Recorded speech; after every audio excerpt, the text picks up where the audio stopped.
If you believe Antifa and BLM actually attacked the Capitol, you should have won a January 6th commission. But if you believe that it was that you've been lying about it the whole time, then you don't want a January 6th commission. That's why we have to do it. Do you worry about more violence? Yes. Here? Yes. The best antidote against that is unity among Democrats and Republicans saying, we're not going to let that happen again. Republican Congressman Adam Kinzinger and his Democratic colleague Eric Swalwell joining forces with D.C. police officer Michael Fanone, who was injured during the January 6th insurrection. All of them agreeing on the urgent need for a 9/11-style commission to get to the bottom of exactly what happened that day and what led to it. House Speaker Nancy Pelosi contemplating her next steps, telling her colleagues she plans to announce this week whether she will form a House Select Committee to take that on, after Senate Republicans block legislation for a bipartisan probe. We're back with Congressman Jim Himes. We have turned to you for information about what happened. We've pressed you on what you know, and it is amazing that all these months later, there still isn't an investigation that's even commenced. What do you think about that point that Kinzinger was trying to make, really pulling back the BS that covers up the Republican obstruction, that if you actually believe anything you're saying about Antifa or that it was peaceful, that wasn't armed, you'd want an investigation to prove you're right, that they may very well be covering up their own complicity? Yeah, Nicole, the reality is that with a few kind of flammable exceptions, the ones that sort of get famous pretty quickly, very, very few Republicans have any illusion about what happened.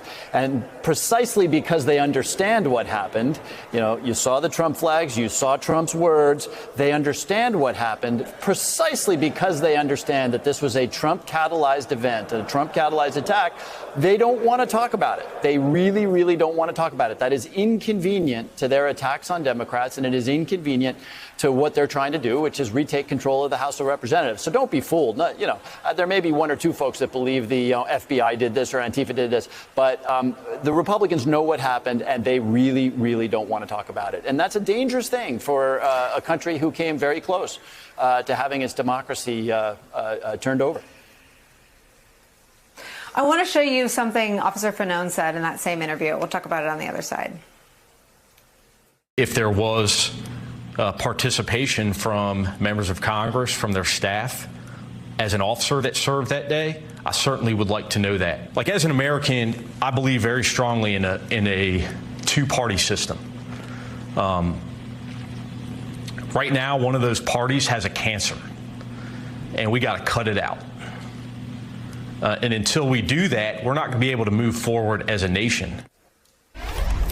So, Congressman, this is someone who has no interest, I don't think, in partisan politics. And correct me if that's not your perception. But because he was on the receiving end of hundreds of officers who were mutilated with Trump flagpoles and other weapons that day, he's seeing, I think, something you and I have talked about now for many years, that one of the two parties has broken bad and is so sure that they're wrong. They don't want an investigation to reveal that they're wrong. But what about this idea that it just goes uninvestigated, that we never connect the dots? Is that is that a possibility, or is Speaker Pelosi going to announce something? I do think that Speaker Pelosi is going to announce something, and it will be a far cry from what we should have, which is a non-congressional bipartisan investigation, the way we've always traditionally done these things. But it will nonetheless be important to getting at the information that we might not get at in the many hundreds of prosecutions that are occurring out there. And my hope is, the Republicans keep saying, well, the commission should look more broadly. Look, it's a little silly to say that what happened on January 6th, that it's somehow the mirror image of Black Lives Matter or whatever. That's really silly. But it should look more broadly. I worry less about an individual Republican who may have, shared a map of the Capitol than I do about the wholesale use of the federal government, including the DOJ, to spy on members of Congress and journalists, the use of State Department aid to try to advance the political aims of the president. I got a briefing today that suggested that there are specific ways in which the intelligence community compromised intelligence to satisfy the president's political beliefs.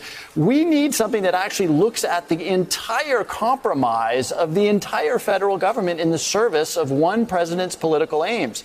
And if we don't grapple with that, and the Republicans don't want to talk about it, they just don't want to talk about it, we will fail to learn the lessons of how we almost lost our democracy. And that would be a terrible, terrible inheritance for the people who come after us. And by the way, the Republicans should realize that I'm not saying that Democrats are more virtuous. Someday there may be a Democratic Donald Trump. And do you really want that Democratic Donald Trump to be using the tools that your Donald Trump used? I don't think so.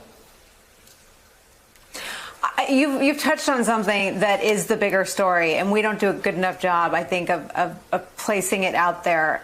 I think that what Merrick Garland announced yesterday, that he's not going to review his department. He's going to leave it to one of a handful of IGs that the ex-president left in place. The ex-president got rid of IGs at State and at the Pentagon, but he left the one at DOJ. He's going to let him investigate what you just described. The department did all the things that Donald Trump was asking them to do. They spied on the chief witness in the Mueller investigation, Don McGahn. Now, we don't know if they reported back to Trump and it shaped his defense. Rudy Giuliani was defending him. We don't know. Will we ever know? We don't know if they were answering his call to spy on Adam Schiff and Eric Swalwell. Will we ever know? I mean, is it enough to simply refer all of those big, big, big questions about the corruption of the department itself to the IG?